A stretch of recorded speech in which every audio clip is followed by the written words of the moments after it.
Filipino. Welcome to board. This flight TRN2B2949, bound for Zamboanga.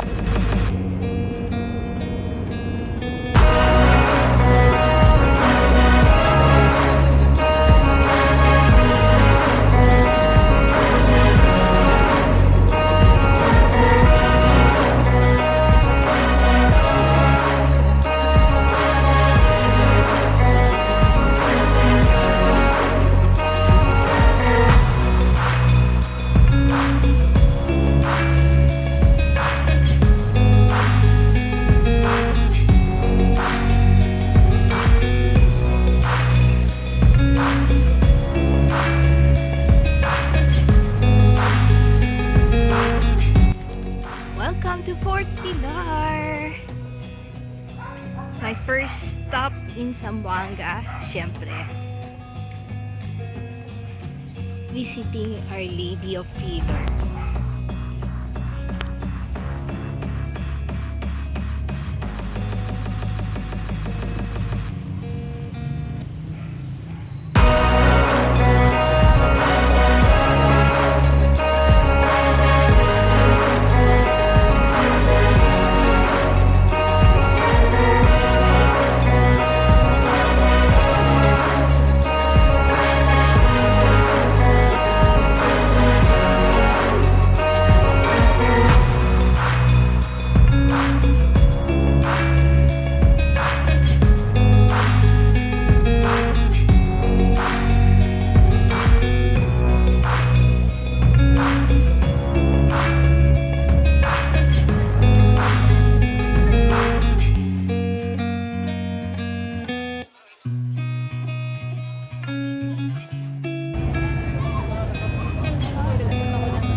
Meron akong order na knickerbocker.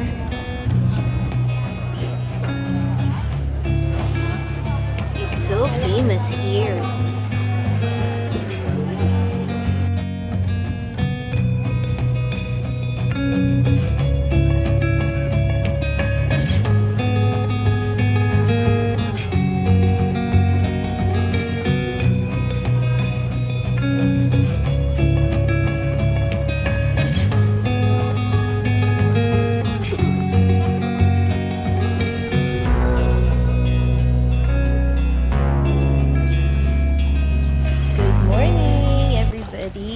I'm in Zamboanga City.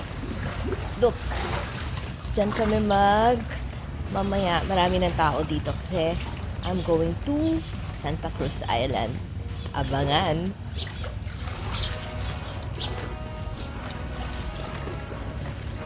Ayan, ang ganda-ganda. There's a rainbow. It's raining right now.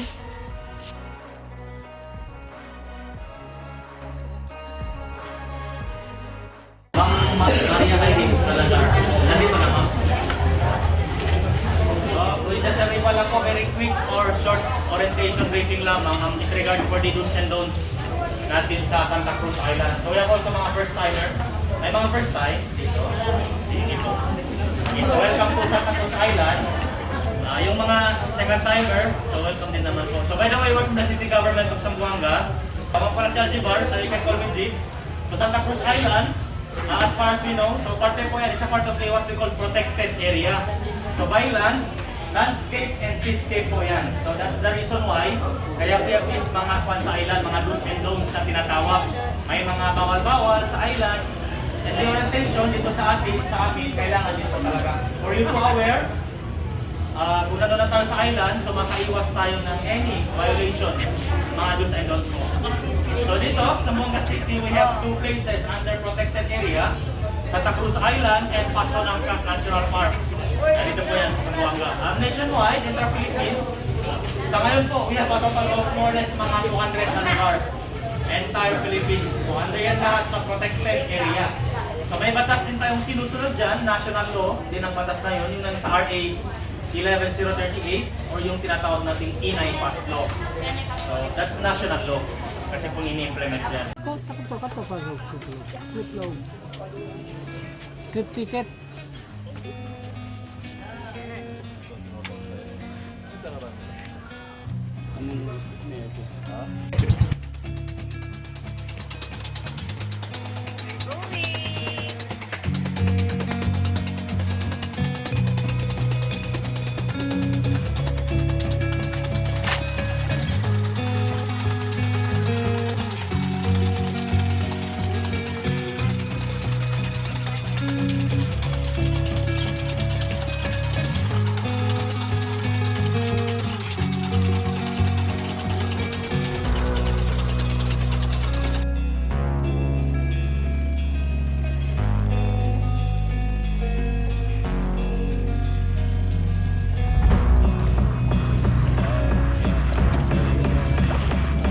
Santa Cruz Island. We're here na. See?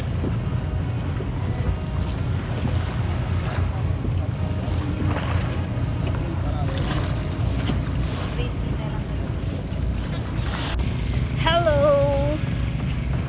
Nandito na ako sa Santa Cruz Island. Ang ganda ng sand. May halo siyang red corals. Yung mga maliliit.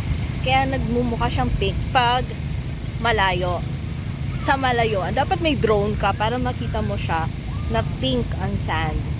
Anyway, habang wala pa yung mga kasi we're the first to come here. Kami yung unang bangka kasi first ako sa listahan ng roster. Anyway, so the island is all mine. Kasi una ako. Wala pa akong mga disturbo at wala pa akong kaagaw sa pictorials. Yan. Tignan mo. I love Zamboanga. See, this is my... Sana lumabas ang sand kasi sabi nila pag wala yung sand, hindi makikita masyado yung pagka-pinkish ang sand dito sa Santa Cruz Island. So, later. I've got the island all by myself.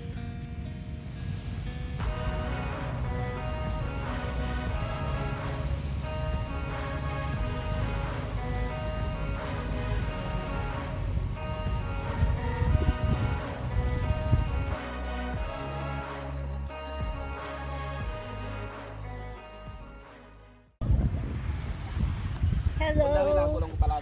We're going to the lagoon. Here, we're taking the boat ride to the lagoon. Sige lang, kaya na. Nag-jacket pa? Kahit hindi na. See? With me, Grace. Ano nga pangalan mo? Anthony. And the tour guide. What's your name, sir? Saad. Saad. You can call me as Saad. Ah, okay. Then we have this stuff within the area in order for us to identify or to differentiate of which is bakawan babae na tinutukoy natin at bakawan lalaki. Different. So, wala. Meron lalaki. Oo. So now, for the female mangroves, we can easily identify through their leaves. Malapad po siya. Then root. Then we got to look with its flower distribution. Multiple flower po yung babae. Kung baga mabulaklakin po yung babae. Unlike yung lalaki, yung male mangroves, usually may pagkapuwente po yung kanyang dahon. Tulad nito, tingin po kayo sa taas. May pagkapuwente po yung kanilang dahon. Then pagdating sa flower distribution, dalawa lang po ang meron si lalaki. So universal speaking, pag lalaki, dalawa lang po talaga. Baka walang pinag-uusapan natin. No? Sa friendly jellyfish? Yeah, jellyfish. Friendly jellyfish. Kasi hindi po siya nag-harm sa tao, ma'am. Kahit ay nahawakan natin po, hindi. Non-sticky jellyfish po siya, ma'am. Oh my God! Wag lang po kausapin si jellyfish. O baka sumasagot 'yan. Oh my God! Cute no, parang wala siyang buhay no. Hindi natin alam saan yung heart niya, yung ano niya. Parang walang direksyon sa buhay. Hello, jellyfish! Parang wala lang, decoration lang. Pero isa sa mga rason na kaya pinapahawak namin sa mga turista, kasi yung jellyfish kasi may pagka-design pati yung yung plastic. Kaya dito sa atin sa Santa Cruz Island, since it is under protected area, borrow you? so single-use plastic po tayo, ma'am. Okay. Bawal po ang single-use plastic dito. That's the jellyfish. Dahil may pagkapareho po Jellyfish, pati ano? yung mga jellyfish natin. So minsan pag may plastic sa laot, makakain po yan ng mga Ay, bawal. turtle natin. Oo, kawawa naman. Oh, You can hold the definitely, jellyfish. pinagbabawal talaga. So mamamatay ang turtle pag kinakain niya yung plastic.